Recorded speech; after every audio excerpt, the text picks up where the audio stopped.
Ash from that Chilean volcano is continuing to cause widespread disruption to flights around Australia. Qantas, Jetstar and Target Airlines have cancelled flights to Adelaide, while Qantas and Jetstar have also stopped flying to Tasmania and New Zealand. For more, our Qantas spokeswoman Olivia Wirth joins us now from Sydney Airport. Olivia, good morning. So we know that Qantas flights to Melbourne will be up and running, I think, almost about now. Is that right? Absolutely. Qantas flights to Melbourne actually commenced around 12:30 yesterday. As soon as the ash cloud moved, we commenced operations, as did Jetstar. All right. So what's happening then with the other cities that are still on the banned list, Adelaide for one? Yeah, the ash plume has moved to Adelaide. Unfortunately, we have cancelled flights this morning up until 10 a.m. and we're currently working with the experts to determine if we will be able to operate services this afternoon.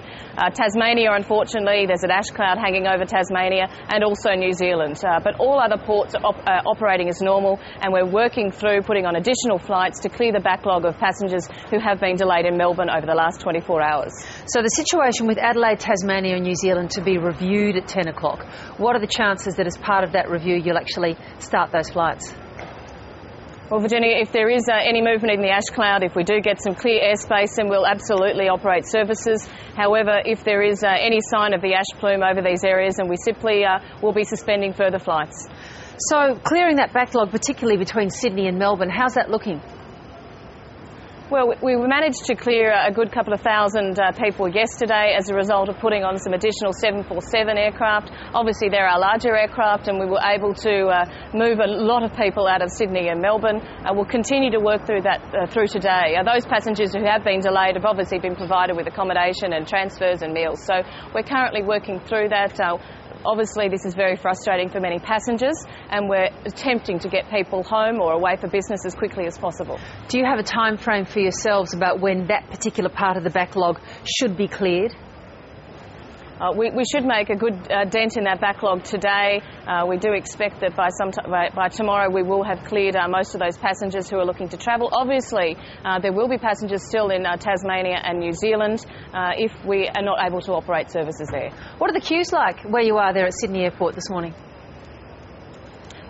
I beg your pardon? Sorry, Virginia, I didn't hear the question. What are the queues like where you are at Sydney Airport today? Well, clear flights are everywhere else out of Sydney. We're operating to all other ports. It's business as usual. No, sorry, I was asking about the queues, whether the queues were particularly long. The queues. No, look, absolutely not. I'm sorry about that. We have a dedicated line here for passengers. There was a call out just behind me for passengers who are looking to travel to Adelaide today, for example. So we have dedicated staff that are looking after those passengers who unfortunately have arrived at the airport and their flight has been delayed. So that's the way we're managing it, dedicated staff to look after those passengers who are delayed, and it's business as usual. All right, and that cloud, that ash plume could return later on in the week, the forecasters are telling us. Is that your understanding too? That is my understanding. We're keeping a very close, watchful eye, and we do understand that it's still on the move, and it obviously could impact other cities. But at this stage, everything else is clear. We'll continue to work with the volcanic experts and do our best. We had to be back in town, so we were lucky enough to get a seat. But we were supposed to fly out with Jetstar at 10:20 last night. So from Hobart? From Hobart, yeah. So we drove to Devonport and we're exhausted. No sleep. Well, I guess you're here. Is that at least a relief? Oh, it is, yeah.